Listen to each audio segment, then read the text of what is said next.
Samantala, meron po tayong balita mula sa Davao del Norte, isang bagong silang na sanggol ang inabandona sa isang basurahan sa likod ng simbahan.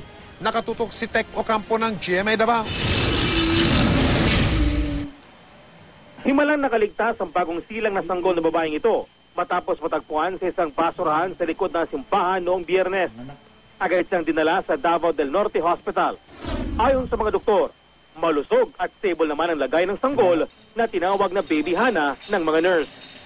Ang ilang bagong panganak na ginang na pasyente rin ng ospital, voluntaryong nagpa-breastfeed kay Baby Hana. Mga pipila ka adlaw siguro nga okay ang iyahang kahimtang, pwede na nato i-finally endorse sa DSWD. Umaasa naman ang mga otoridad na matutukoy kung sino ang nag-iwan sa sanggol. Ayon sa Kapalong Social Welfare and Development Office, sakaling di na magpakita ang mga magulang ng sanggol, isasama na siya sa listahan ng abandoned children na pwedeng ipaampon. For adoption is 3 months pa dyan na siya, no? Makonsider na ito nga abandoned dyan siya. Tech Ocampo, nakatutok 24 oras.